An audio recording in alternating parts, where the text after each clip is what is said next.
Welcome back to another episode of The Pod Well Travelled by Seven West Media. I'm Penny Thomas, and today I'm joined by travel editor Stephen Scourfield and travel writer Mogens Johansen. How are you? I'm very well, thanks, Penny. Yeah, good. Nice to have you here. On today's show, we're actually going to be talking first to you, Mogens, about the recent trip you just did where you got to explore horizontal falls and everything that was involved in that. And then afterwards, we're actually going to touch on train travel in Europe, which has got a few things going on at the moment. But first to you, Mogens, how was the trip?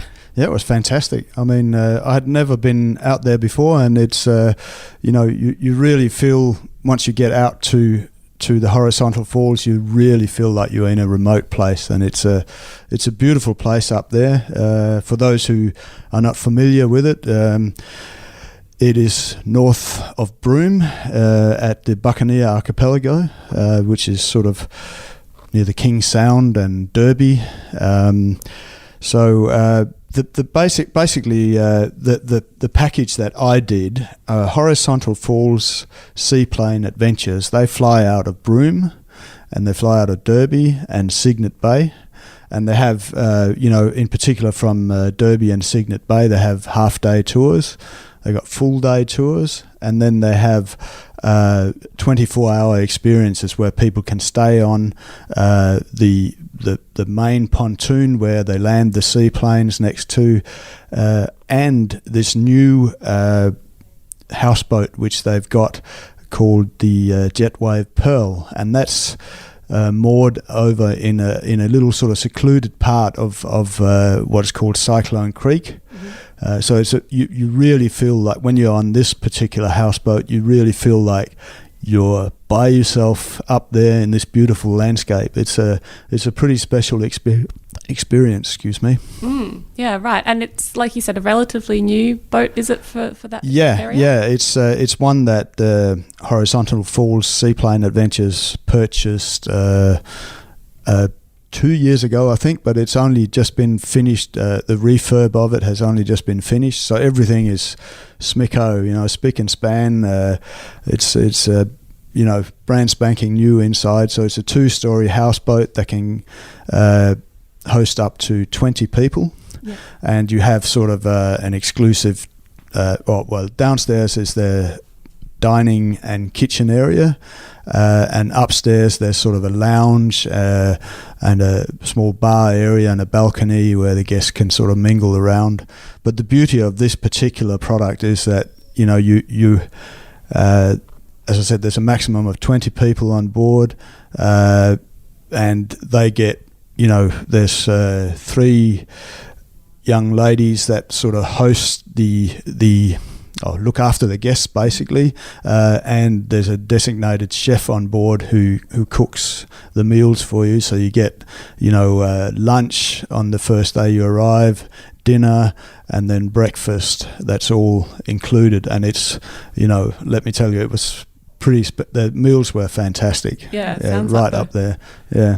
Sounds like a real sort of VIP treatment you get. Yeah, absolutely. And so in addition to that, on the 24-hour experience, you fly up there. I flew up on the seaplane from Broome. So you fly over the Dampier Peninsula, cross King Sound, and then you sort of pretty much onto the Buccaneer Archipelago from there. You land on the water there, and then we were transferred to the Jetwave Pearl. But the experience, the 24-hour experience, also includes a helicopter ride over the falls. You see them, of course, when you come in on the fixed-wing aircraft, but you're kind of flying past them, and 1 minute they're there and the next they're gone, sort of thing.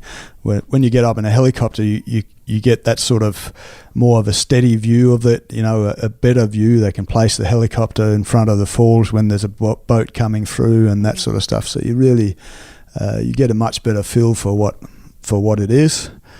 And then, of course, once you've done that, there's also an experience, the boating experience of driving through the horizontal falls is included. There's a sort of fishing cum sunset cruise experience on a different boat included. And they also have on the main pontoon area, there's sort of like a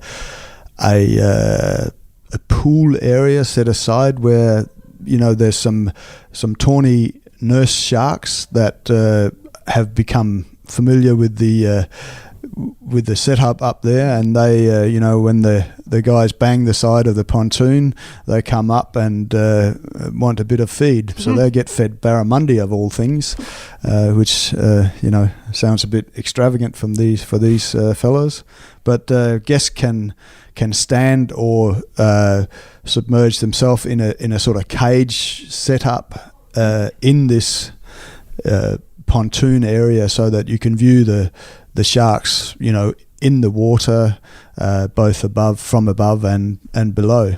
So it's pretty interesting. When we were there, 3 of them came up and were swimming around. They're quite big, sort of 1.5 meter sharks, so and they're like less than a meter away from you. Yeah. So it's pretty amazing.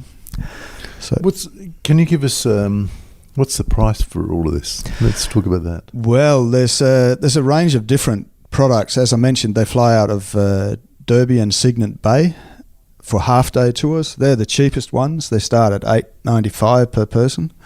But, the exclusive one, which I was on there, which they called the Ultimate Horizontal Falls Luxury Stay at this Jetwave Pearl houseboat, costs $1,700 per person.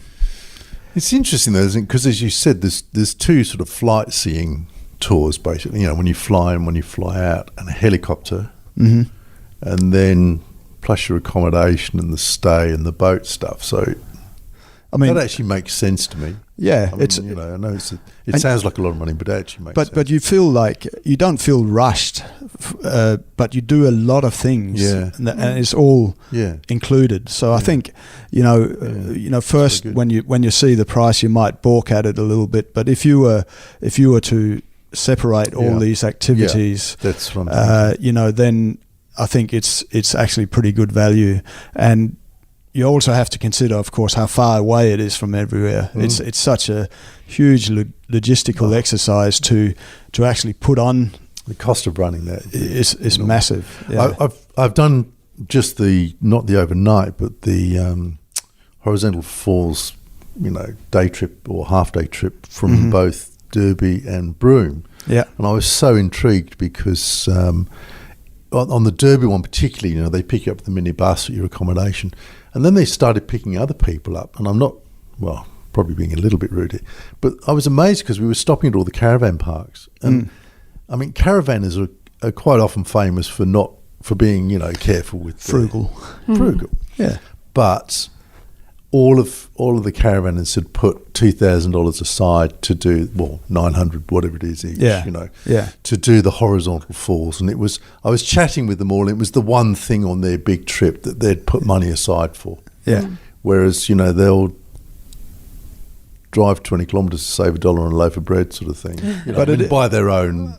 But I must say, it is a pretty special experience. It is. Both seeing it from the air and actually driving the boat through them, it's a pretty amazing experience. Just to paint the picture a bit more, the horizontal falls, of course, the Kimberley has these huge tides, up to 10 plus metre tides. So the tide actually pushes through these narrow gaps in the Kimberley sandstone. That's what creates this version of a horizontal waterfall, I suppose. Yeah. But they only go through the first gap because, of course, there was an incident where a boat, got into trouble in the second gap. Yeah. So the 2 gaps, there's what they call the wide gap, which is about 20 metres wide, and the narrow gap, which I think is about 12 metres. I guess it depends a little bit on the tides and that sort of stuff. But when a boat was passing through the narrow gap, it hit the side, and several people, including crew, were injured. And it's not, having experienced it, it's not hard to imagine how that could happen, because the force of the water is significant, and to actually safely drive the boats through, they have to drive at a reasonable speed. Sure. Because you don't want to be at the mercy of the eddies and all that sort of stuff. So if they don't get the line quite right, Sure. you know, it has got potential. Sport. But yeah, you know, I mean, even when that happened, you know, set against that, you know, they've done this. I'm going to say hundreds, but it's thousands of times. Oh yeah, you know, yeah. so there is that. I mean, you know, with the people in the high season up there would be hundreds of boats going through each day. Yep. So you know, anyway, but we're just talking about going through the wide gap to the middle sea, as they call it, and coming back, and which is impressive enough in its own right, and you do still get to go quite close to the narrow gap, so you can, because the waves sort of stand up a little bit more, obviously being narrow and that, so you know, it's quite intimidating just sitting there looking at and imagining the power of the water going through there. So it can be a big drop there too. Oh, absolutely. Yeah. Well, sounds like you had a good time. Yeah, it was fun. Yeah. The pictures are good. That's a start, isn't it? The helicopter, well, you know, pictures from a helicopter particularly excellent. So. Right. And so that story will be in this Saturday's West Australian, is that correct? Yes, that's correct. Yep. Yeah. And then it's online at thewest.com.au/travel. That's right. Yeah. Okay. Well, thanks for that, Mogens. Stephen, did you want to talk about what you've sort of been noticing in the train travel area? Yeah, train travel's interesting. Rail travel's interesting, even just talking about Europe, because it's something that for our audience, for readers, you know, I have a constant flow of questions from people about what pass is best. Should I get this pass? Should I get that pass? The UK is different to Switzerland. Should I buy it before I go? Should I get it when I'm there? Is it worth it if I'm just doing this and this? So I think, you know, that's some measure of the complexity of it in people's minds. The reason that we've turned to it, of course, one of the reasons we've turned to it even this week is that the law in France has come in on Tuesday, just come in here early May, mid-May. Where are we? Late May? Yes, late May. How did that happen? They've stopped short-haul flights where there's a train alternative of 2.5 hours. So that's the kind of break-even point. So if you can catch a train that's a 2.5 hour trip, then there won't be a flight, a short-haul flight for it. So they're forcing people onto trains. Particularly the short-haul stuff out of Paris. That's really what it's aimed at, the volume there. So, you know, we have to get our head around train travel for those sorts of things. You've been looking at... Rail Europe, yeah. Yeah, Rail Europe. Yeah, tell us about those. Yeah, which is just like they've been around for several years, several decades really, and they do a lot of, I guess, connecting people relatively easily throughout Europe.